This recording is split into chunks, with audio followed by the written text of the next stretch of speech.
नमस्कार, जय महाराष्ट्र. मी डॉक्टर अनिल फळे. देवेंद्र फडणवीस म्हणजे मास्टर स्ट्रॅटेजी खेळणारे महान राजकारणी महाराष्ट्रात, असं त्यांची ब्रिगेड नेहमी बोलत असते. आणि मग आता देवेंद्र फडणवीस यांनी एक भाव दाखवला आणि दोन शिवसेनेचे चार तुकडे केलेले आहेत.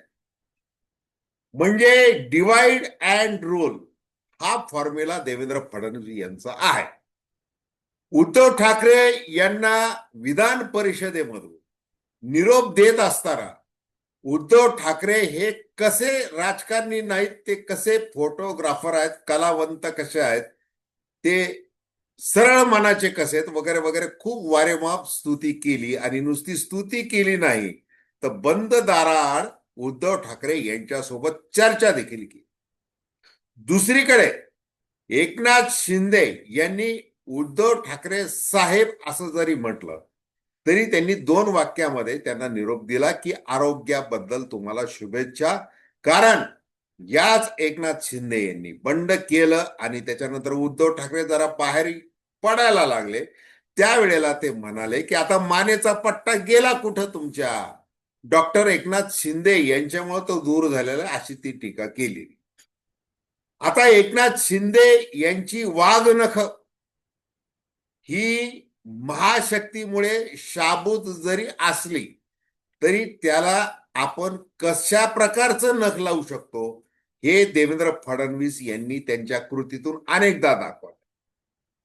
दुसरीकडे उदय सामंत हे जे उद्योग मंत्री आहेत, हे नेमके कुणाचे आहेत असा प्रश्न पडावा या पद्धतीने देवेंद्र फडणवीस एक एक एक एक एक एक कार्यक्रम करत असतात.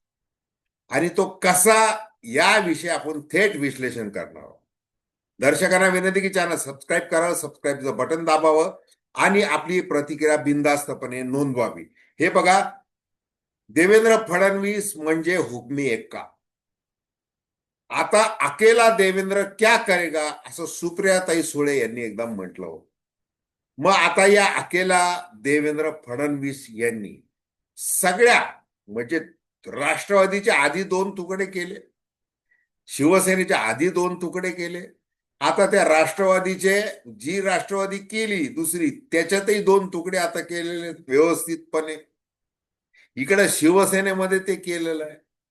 आणि आता जे काही सध्या या वातावरणात घडत आहे, म्हणजे आज रामनवमी आहे. रामनवमीच्या निमित्ताने नागपुरात ते तिकडे पोहोचले देवेंद्र फडणवीस. पण इकडं जी काही लागलेली आहे, सगळी जी सेना आहे एकमेकांवर तुटून पडलेली आहे. मग त्याच्यामध्ये अगदी सुषमा अंधारे, इकडच्या शीतल म्हात्रे वगैरे वगैरे काय ते सगळं आपण बघतोय. त्या फार खोलात जायची गरज नाही. पण देवेंद्र फडणवीस यांनी उद्धव ठाकरे यांच्याकडे असं काय पाहिलेलं आहे राजकीय दृष्ट्या? 10 आमदार आहेत, 9 खासदार आहेत. महापालिकेमध्ये, मुंबई महापालिकेमध्ये त्यांना जरी जास्त जागा मिळाल्या तरी तिथं पराभव झालेला आहे. मग आता एकनाथ शिंदे यांच्या तुलनेमध्ये उद्धव ठाकरे यांना एवढं महत्व द्यावं असं काय कारण आहे? त्याचं कारण सरळ असं आहे की त्यांना आता एकनाथ शिंदे हे डुई जड झालेले आहे. एकनाथ शिंदे नको आहे. एकनाथ शिंदे जोपर्यंत सुरत, गुवाहाटी वगैरे तिकडे जे फिरत होते आणि राजभवनावर ते येईपर्यंत एकनाथ शिंदे हवे होते.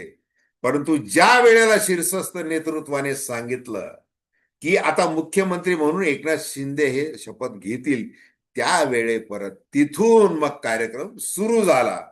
देवेंद्र फडणवीस यांनी शिंदेचा करण्यात आले, करावायचा त्यांना कार्यक्रम.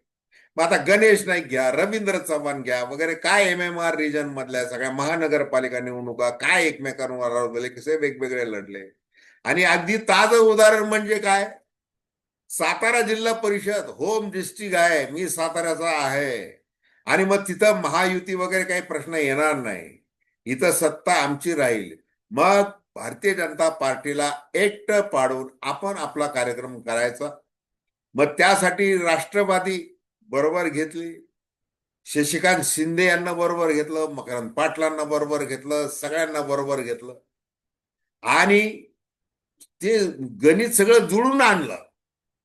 मग शंभूराज देसाई जे पालकमंत्री म्हणून तुषार दळवी पोलीस अधीक्षक यांना उठबशा काढायला लावायचे, त्याच तुषार दळवींच्या हातून शंभूराज देसाई यांना जो काही बसलेला आहे, म्हणजे त्यांना जे अक्षरशः त्यांना जे दाबून ठेवण्यात आलं, म्हणजे त्यांना जी झटापट 100 पोलीस त्यांच्या अंगावर गेले आणि ते त्यांनी जे 2 जिल्हा परिषद सदस्य मतदानासाठी आणले होते त्यांना तिथून पळून लावण्यात तुषार दोषी हे यशस्वी झाले. आणि मग अशा तुषार दोषीला निलंबित का करू नये असं म्हणून नीलम गोरे ज्या विधान परिषदेच्या उपसभापती यांनी सरकारला निर्देश देऊन टाकलाय की हा IPS अधिकारी जरी असला तरी त्यांनी मंत्र्यांच्या अंगावर हात टाकलेला आहे, गैरवर्तणूक केलेली आहे. आणि या सभागृहामध्ये असे मंत्री स्वतः सांगतोय ते, त्यामुळं उपसभापती म्हणून मी तसे निर्देश देत आहे. आता या नीलम गोरेंच्या एवढ्या निर्देशाचं काय झालं? राम शिंदे जे सभापती आहेत त्यांनी आज ते रद्द करून टाकलं निलंबन. आणि जयकुमार गोरे तर त्यांनी त्याच वेळेला नीलम गोरे यांना विचारले की तुम्ही असं कसं करू शकता, एका IPS अधिकाऱ्याला परस्पर असे निर्देश देऊ शकता का? तुमच्या अधिकाराबद्दल मला शंका नाही उपसभापती, पण वगैरे वगैरे असं ते सगळं झालं. म्हणजे सगळं महायुतीमध्ये आम्ही जर लढलो एकमेकांच्या विरुद्ध, आम्ही अतिशय खेळीमिळीच्या वातावरणात लढलो. अशा प्रकारचं वक्तव्य देवेंद्र फडणवीस यांनी स्थानिक स्वराज्य संस्था निवडणुका होण्याच्या पूर्वी केलं होतं आणि आता त्याचा काय शेवट केलेला आहे ते बघा. मग आता एकनाथ शिंदे तुम्ही वारंवार जाताय, पंतप्रधान नरेंद्र मोदी तुम्हाला 50 मिनिटे, 1.5 तास, 2 तास वेळ देतात, सगळ्या बातम्या सगळीकडे येतात, छायाचित्र येतात, उद्धव ठाकरेंचे आता खासदार फोडणार वगैरे वगैरे वगैरे, हे सगळं करताय तुम्ही. आणि आता 2029 मध्ये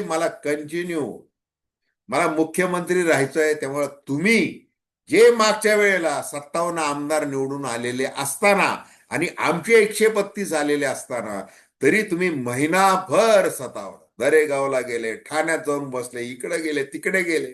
मग ज्या वेळेला उदय सामंत यांच्याकडून तो खास निरोप गेला वानखेडे स्टेडियमवर येता की नाही येत, आणि तुम्ही येत नसाल तर आम्ही काय करायचं, आम्ही आपले चाललो.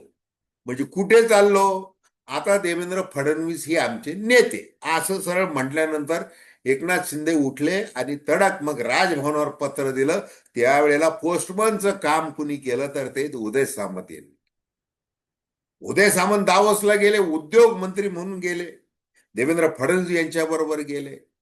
अनेकदा ते म्हणतात मला एकनाथ शिंदे यांच्यामुळे मी मंत्री झालेलो आहे, मी असं झालेलं, मी तसं झालेलं, मी हे झालेलं आहे, असं ते सगळं मुलामते देत असतात अशा बातम्या आले.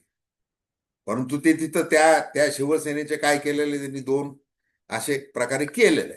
आता उद्धव ठाकरे यांनी 2019 मध्ये जे काही आपल्या विरुद्ध केलं, आपल्याला जो पुन्हा येईनचा जो खंड त्यांनी पाडला, त्यामुळे त्यांना हिसका कसा द्यायचा त्यांनी एकनाथ शिंदे यांचं lotus operation, Mohit Kamboj brigade वगैरे ते सगळं मसाल मनी पॉवरवर ते यशस्वी करून दाखवलं.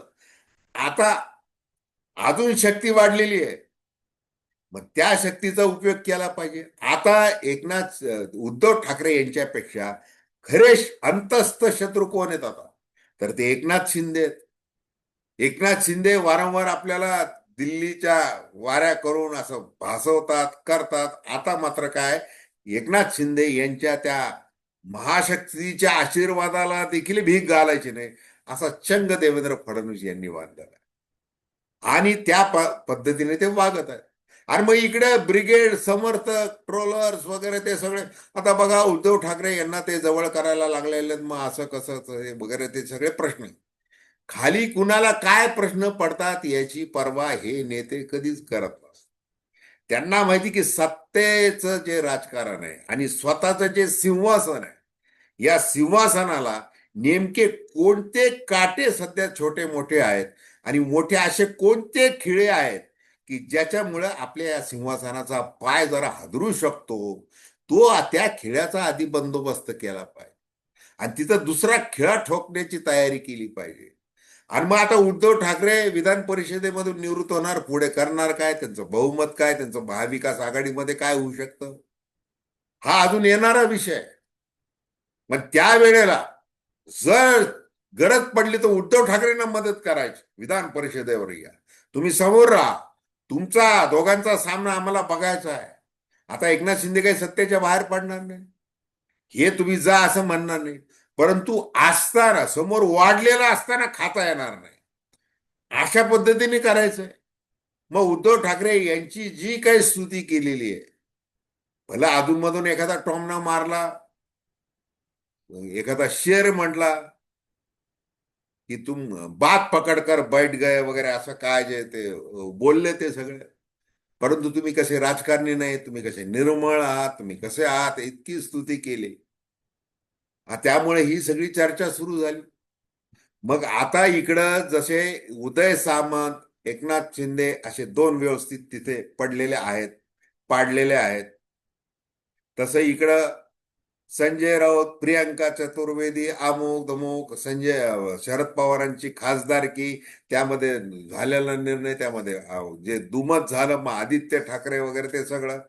जर शरद पवार हे महाविकास आघाडीच्या माध्यमातून उभे राहिले नसते तर ते कुणाच्या माध्यमातून उभे राहिले असते, किंवा काय झालं असतं, किंवा शरद पवारच नसते तर कितवे आहे आज, 7 खासदारांचे अजून 8वा खासदार, म्हणजे 7 उमेदवार असताना अजून 8वा उमेदवार उभा केला असता आणि इकडं पराभव केला असता वगैरे, काय सगळी जी खेळी.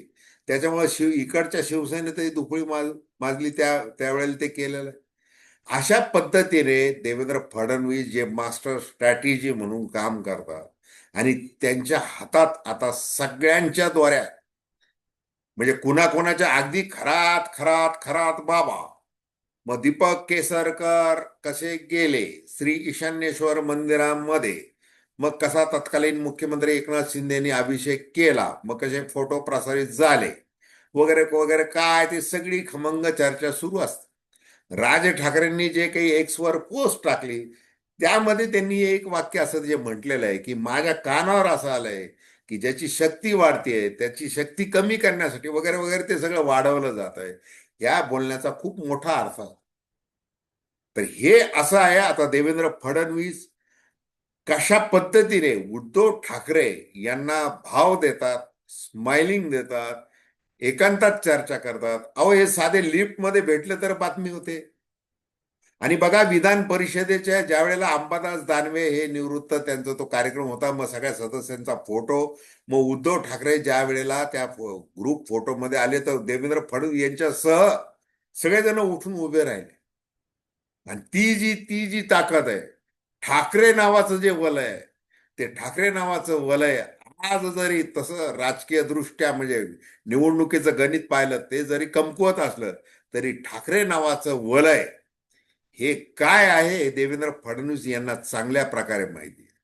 आणि त्यामुळे ते आता त्या वलयाबरोबर जो काही हास्य प्रकार करतील, मैत्री करतील, आणि ती भलं उद्धव ठाकरे यांना ते काही मदत करणार नाही राजकीय दृष्ट्या, पण एकनाथ शिंदे यांना तो सल लागत राहायला पाहिजे की आपण इकडं एवढं करतोय आणि तिकडं त्या पद्धतीने आपल्याला खिजवण्यासाठी हे आवर्जून करतात. हे एकनाथ शिंदे यांना न कळण्या इतपत एकनाथ शिंदे हे काही तेवढे असे अपरिपक्व नाहीत, एवढंच खरं. तर धन्यवाद. हा व्हिडिओ आपल्याला आवडला असेल तर अवश्य शेअर करा, सबस्क्राईब करा आणि आपल्या प्रतिक्रिया बिनधास्तपणे नोंदवा. धन्यवाद.